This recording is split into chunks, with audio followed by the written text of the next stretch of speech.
मारने के पीछे सिर्फ नीति ही नहीं, नीति के साथ राकेश, दलजीत, राजीव की माँ, ये सब लोग शामिल थे।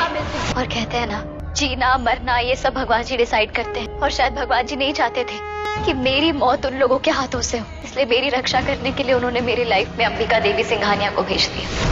नीति का प्लान फेल होता हुआ नजर आ रहा है, क्योंकि यहाँ पर भाई जो दिलजीत है उसने किडनैप कर लिया है बबली को। अब यहाँ पर तो कुछ और होना चाहिए था, बबली और दिलजीत को आ जाना चाहिए था, क्योंकि पार्वती भी आ गई है, पार्वती वेट कर रही है बबली का। लेकिन अब यहाँ पर नीति को दिलजीत के ऊपर गुस्सा आ रहा है कि वो सारा प्लान खराब कर देता है। अब होता यह है कि भाई परी बताई देती है बबली को कि वो परी है। और पता है बबली, उन्होंने सिर्फ मेरी जान ही नहीं बचाई है, बल्कि मुझे अपनी बेटी बना के सहारा दिया। मैं तो जिंदा ही नहीं रहना चाहती थी, मैं चाहती थी कि मैं मर जाऊं, लेकिन उन्होंने मुझे समझाया कि मेरी इस जिंदगी का मकसद क्या है। उन्होंने बताया मुझे कि मुझे क्यों जिंदा रहना चाहिए, मैं क्यों बच गई। और तब मुझे समझ आया कि मेरी जिंदा रहने की सिर्फ एक ही वजह है। यहाँ पर सारा सच पता लग जाता है, दोनों एक दूसरे के गले मिलते हैं। यहाँ जो गुरप्रीत है वो भी बहुत खुश होती है, इमोशनल हो जाती है, और यहाँ पर ना उन दोनों को सांत्वना भी दे देती है कि मैं किसी भी तरह शादी नहीं होने दूंगी, आप चिंता मत करना।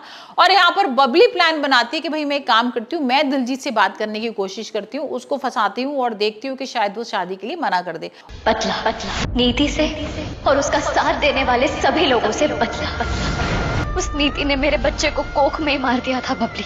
मैं उसे इतने आसानी से छोड़ने वाली नहीं हूँ। मैं जानती थी मैं ये सब परी बनकर नहीं कर सकती थी, इसलिए मुझे पार्वती बनकर आना पड़ा। और यहाँ पर वही होता है, शादी होने से पहले बबली दिलजीत से बात करती है, लेकिन दिलजीत मानता नहीं है। वो तो भाई किसी भी तरह शादी करना चाहता है, जिद है उसकी कि उसको बबली से शादी करनी है। दूसरी तरफ नीति का प्लान भी है कि वो शादी करेगा, यहाँ पर नाटक करेगा, तो शायद जो पार्वती है वो सच बता देगी। और यहाँ पर इन लोगों ने प्लान भी कर रखा है कि जैसी यहाँ पर शादी होगी और पार्वती कुछ उगलेगी, कुछ बोलेगी कि भाई मैं पार्वती नहीं परी हूँ, यहाँ पर बबली की बहन हूँ, और शादी रोकने की कोशिश करेगी, तो यहाँ हम सारा चीज रिकॉर्ड कर लेंगे जो हमारे पास प्रूफ के बतौर काम में आएगा। लेकिन यहाँ पर भाई ऐसा अभी तो कुछ नहीं हो रहा है, क्योंकि यहाँ पर दिलजीत ने भाई बबली को किडनैप कर लिया है। अब नीति का सारा प्लान फेल होता हुआ नजर आ रहा है। अब नीति फोन करेगी दिलजीत को और बोलेगी तू पागल हो गया है, जल्दी से लेकर आ, पंडित जी यहाँ वेट कर रहे हैं, सारे लोग मंडप में इंतजार कर रहे हैं, और तू थोड़ी देर भी भाई रुक गया ना तो यहाँ पर सारे लोगों को तेरे पर शक हो जाएगा, और जो तूने एमएमएस वीडियो और सब दिखाया था ना वो सब खराब हो जाएगा।